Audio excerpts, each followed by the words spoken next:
You're tacky and I hate you.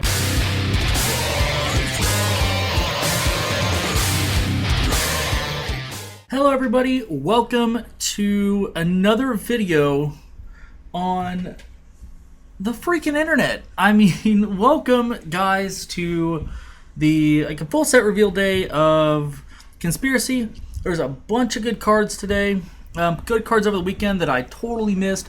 So this is going to be kind of a different formatted of reveal video, and I mean, holy crap, guys! I mean, let's be serious here.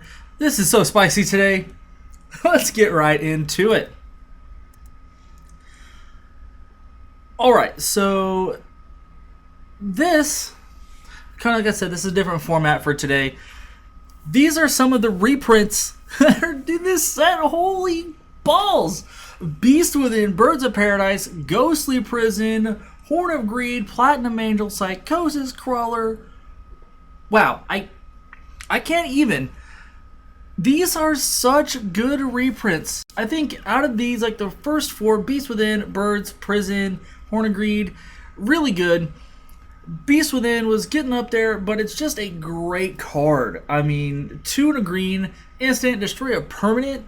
Its controller puts a 3/3 green beast creature token on the battlefield. I play Living End in Modern, one of my favorite decks of all time. And this is such a good card. More times than not, you're blowing up a land with it, and then you're wiping it away with a cascaded Living End, and you're just wiping them clean. It's so good.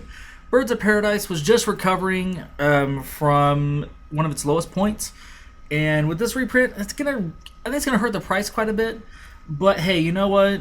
It's a good reprint. It's a good mana fixer. It's probably the best mana fixer in the game.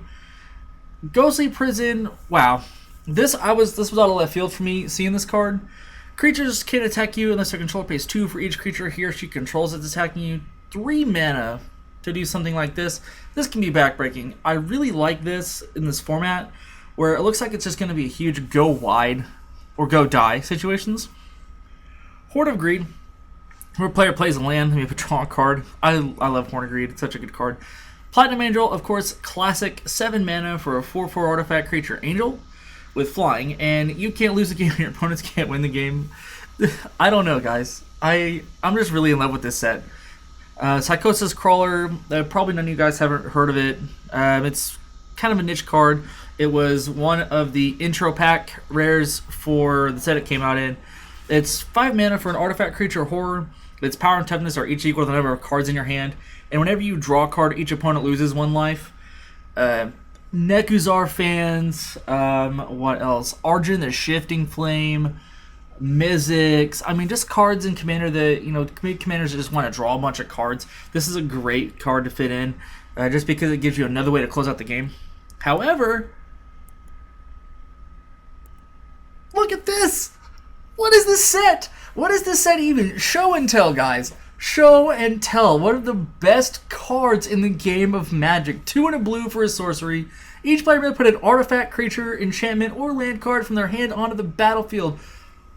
Whoa! What even is this set? And I love the flavor text on this. At the Academy, show and tell often becomes a run and hide. That is too true, especially when you're going like turn 2, turn 3, Emrakul. This is just a sweet card. I absolutely love the reprint. It 100% needed it. At Mythic Rarity, I think this is fine. I mean, come on, guys. Even that art is sweet. This is such a needed reprint. Thank you, Wizards, for making this the set, the reprint set that we just absolutely needed. Wow. Now this is some more that I was just kind of excited to see. Covenant of Minds being one of my favorite cards. Forward in a blue for a sorcery. Reveal the top 3 cards of your library. Target opponent may choose to put those cards in your hand. If they don't, put those cards into your graveyard and draw 5 cards. I really love the flexibility of this. It allows you to either draw 3 cards for 5, or you're 1-for-1ing yourself and you're 5 mana, 5 cards. So it really depends on what your opponent wants to do. Sometimes the rest of your cards are just 100% value, and it doesn't matter what goes on with this card. Charmbreaker Devils, 5 and a red. For For a 4/4 creature double, at the beginning of your upkeep, you can return an instant or sorcery at random from your graveyard to your hand. And whenever you cast an instant or sorcery spell, Charmbreaker Devils gets +4/+0 until end of turn. Really cool in like storm-based decks in Commander, or if you just have a lot of instant or sorceries that you're casting. It's just a lot of value. Base reward, another sweet one. 3 and white for an instant that return to the battlefield all permanent cards in your graveyard that were put there from the battlefield this turn. This was kind of like, this really only seen playing like eggs from what I've seen back in Modern, but I don't know. Like, I'm kind of torn about the card. I enjoy it, but I don't know how well it's going to do being in the set. Hedron Matrix, really good card. 4 mana for an artifact equipment. An equipped creature gets +X/+X, where X is its converted mana cost, and equip cost for 4. Kind of expensive for what it does. However, if you have something that's super impactful, you can really just kind of jam the board out with this, and you'll have a huge dude that they may or may not be able to deal with. 100-handed one of my favorite cards out of the Theros block. 2 double white for a 3/5 creature giant with vigilance, and it has monstrosity 3 for 3 and triple white. As long as 100-handed one is monstrous, it has reach and can block an additional 99 creatures each combat. That's probably the most flavorful card that I've seen out of Theros. That was one of the coolest cards that, like, I really didn't play a whole lot with it. However, it's a sweet card, let me tell you. Infest is back. 1 and double black for a sorcery. All creatures get -2/-2 until end of turn. This is, I mean, it's Infest, guys. It's a good card. And another page of reprints that I really enjoy seeing here. We have Avatar of Woe as 8 mana, 6 and double black for a 6/5 creature avatar. There are 10 or more creature cards total in all graveyards. Avatar of Woe costs 6 less to cast, and it has fear, and you can tap it to destroy target creature, and it can't be regenerated. This is a sweet, sweet card. I like seeing this here. The mythic rarity, I mean, it's okay. But, potentially having a 2 mana 6/5 towards the end of the game, if that thing survives, your opponents are just going to cry. You've got Murder coming back, 1 and double black, just straight up instant speed, destroy target creature. Removal's great, you'll take this if you're playing black. Farrakhan's Mender, when it enters the battlefield, you may return target creature card or enchantment card from your graveyard to your hand. 3 black and a green. This is a Theros card.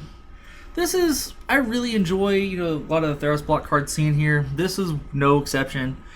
This can get you back, a late game threat. Maybe you end up playing, Avatar of Woe even. It's sweet for that. And, they go, nah, I got to get rid of that. Well, you just go Farrakhan's Mender into this. And if you end up getting to play 2 for it, well, sweet. You just put 10 power on the board for 7 mana. Good on you, mate. Guardian of the Gateless, back out of the RTR block. It's 4 white for a 3/3 creature angel with flying, and it can block any number of creatures. And whenever it blocks, it gets +1/+1 for each turn, or for until end of turn for each creature's blocking. Jeez, I cannot talk today. Anyways, this, I really see like a red-white deck coming together. Just looking at a lot of these cards, just like normal, just red-white aggro and clog with the board, something huge at the end. It's looking to be really nice. Repulse, another good reprint. 2 and a blue for an instant, return target creature to its owner's hand, draw a card. I mean, being able to potentially time walk your opponent, out of their big guy is really good, and especially since it replaces itself. I'm sure if you're playing blue, you're probably going to draft this just because it replaces itself, and it's not going to be, necessarily a dead card. It can save your own things, which is really wicked, and that's really going to be the big use for it. Vertigo Spawn, 1 and a blue for a 0/3 creature illusion with Defender. When it blocks a creature, tap that creature and it doesn't untap during its controller's next untap step. Another good card. It'll just block forever, and even if it dies, you still tap them down out of a big threat or just something till the next turn, for 2 turns. It's really good. Now this is one of the cards that I missed. However, we're getting to it today. Zavala, Heart of the Wilds, is a 1 and double green for a legendary creature Elf Scout. And whenever another creature enters the battlefield, its controller may draw a card if its power is greater than each other creature's power. Also, You can pay a green and tap it to add X mana and any combination of colors to your mana pool, where X is the greatest power among creatures you control. Let's go through this step by step. Let's say welcome to the newest Hug It Out commander in mono green. So whenever another creature enters a battlefield, its controller may draw a card if its power is greater than each other creature's power. I mean, you're gonna give probably give your opponent some cards, but that's fine. In multiplayer formats, being able to hug it out for a minute while you're waiting to put a fist in their face is fine. But that second ability, wow. Adding X mana and any combination of its colors to your mana pool where X is the greatest among creatures you control. This is kind of stuff we've been looking for. Being able to just super ramp into something huge is going to be great. If you land this on turn 3, maybe you can go, 1 mana for like 2, 1 mana for 3. This is going to help you out so much. It's going to need to be dealt with very fast. We got another conspiracy here. This one, pretty spicy. Hymn of the Wilds, conspiracy that when you cast the first creature spell each turn, it costs 1 less to cast, but you can't cast instant or sorcery spells. I don't know. I think, of course, like with anything, in the right deck, this will be phenomenal because it's ramp, but not being able to cast instant or sorcery spells could be a big deal. You have to find a lot of utility in the creatures that you're using. But, I mean, with the set, I really don't see a problem with that. I really think that this, if you're playing, like big green or red-white, this could really help out decks that need the additional mana to do something else. Maybe another creature out, turns your 2s into 1s, turns, a lot of stuff. It gets real crazy real fast with stuff like this. And, I mean, this could really lead to some really interesting games, but it could be just a trap too. We'll see. Another crazy card, I think. 3 and a green, Caller of the Untamed. For a 2/4 creature elf shaman. Before you shuffle your deck to start the game, you may reveal this card from your deck and exile a creature card you drafted that isn't in your deck. And then you can pay X, tap it, put a token on the battlefield. It's a copy of a card you exiled with cards named Caller of the Untamed. X is the converted mana cost of that card. So I see a few things here that I don't know. This seems like it could be a trap too. But if you're playing this in like big green with like Savala, maybe Hymn of the Wilds, this is the kind of utility you're looking for. That if this survives, then you're looking at huge potential blowouts. Where, like, say you get like Platinum Angel, like you're about to lose, and you're just like, Platinum Angel, for 7. I mean, this could really lead to some serious blowouts. And it'll allow you to play creatures, of course, that you wouldn't normally be able to play in your colors. So maybe you got, some kind of super bomb card that you're like, but I can't really put it in here. Caller of the Untamed will be your best friend. And I think that, I don't know if this is potentially a trap, but I think it could lead to another card that leads to some interesting games. Coveted Peacock is a 3 and double blue creature bird 3/4 with flying. And when it attacks, you may goad target creature defending player controls. Until next turn, the creature attacks each combat if able, and attacks a player other than you if able. So I like this card. I think that it's more towards the end of the pack kind of draftable card, though. Being 5 for a 3/4 is pretty high, to be totally honest with you. But it's got evasion, and it saves you from a potential huge threat. Maybe someone's looking to kill you, and you can hit their, goad their big creature, and then they can't wipe you out. So I see this as it's got a couple uses, and I think this is going to be towards the end of the pack that you'll draft it. But it's not horrible, but it's not great. Emissary's Ploy is a conspiracy, and before drawing your opening hand, you choose 1, 2, or 3. And you may spend mana as though it were mana of any color to cast creature spells with a converted mana cost equal to the chosen number. Now, is it just me here, or does this seem like another trap? Now, hear me out. Some people are going to say, but Haku, this is great. Maybe you didn't, maybe you have a bunch of one drops and your man ends up being the wrong color. Come on, guys, let's be real here. we're playing draft. I like this card, but we're playing multiplayer pods. I don't necessarily know if this is going to be good, but I feel like this is a trap to get you to try to play Emissary's Ploy and then try to play a bunch of like off color drops of the number you're going to choose. And I don't know. I'll be totally honest. I feel like this card could be okay, but I don't see it really going anywhere. Double Banneret is 2 and double white for a 3/3 creature human knight. Always love knights. Draft it face up, and as you draft a creature card, you may reveal it, note its name, and then turn Noble Banneret face down. As long as you control one or more creatures with the name you noted for cards named Noble Banneret. Noble Banneret and those creatures get +1/+1 and have lifelink. This is what I was talking about, guys. This is 100% what I was talking about. Why aggro, or even think, just this card in general. Holy nuts, this card is great. It's 3/3 for 4. Now it's below the curve, but when you control one or more with just this card plus the card you get, becomes a 4/4 with lifelink on curve, and so it ends up being just so much better. And in the red-white deck that I'm seeing, take shape, this is going to be super easy to turn on. You'll be able to cast this or have the other creature, and it's immediately better. This puts you ahead of the curve. This can generate huge advantage for you by making your combats so much better. Now, I really, really enjoy this card. This is one of the ones I'm actually hoping to get for it. This is sweet. Echoing Boon is a conspiracy with hidden agenda. So you start this with the conspiracy face down, and you secretly name a card, and you return this conspiracy face up at any time and reveal a chosen name. When you cast an instant or sorcery spell, if it targets a creature you control with the chosen name, you may copy that spell and choose new targets for the copy.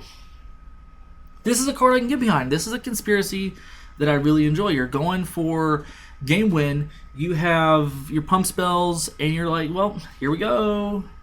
This is something I can get behind. This is another one that I hope I get in the packs. It's super spicy. I think this is going to lead to some huge blowouts.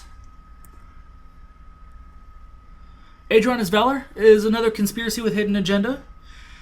When a creature you control with the chosen name attacks, you may pay a white. If you do, that creature gains indestructible until end of turn. Again, another conspiracy I can get behind. This is a card that leads to better combats, and it could lead to, your opponent trying to be like, well, I'll just waste indestructible for you. Well, try me. Honestly, try me, and we'll see what happens. Throne of the High City is a land. You can tap to add colorless to your mana pool, or you can pay for and tap to sack it, and you become the monarch. Another land I can get behind. This is going to be super interesting if you play monarchs, and this allows you to threaten your huge monarch effects at the end of turn, and if they don't have something to deal with Throne of the High City or a way to make you not the monarch, this is going to be something sweet.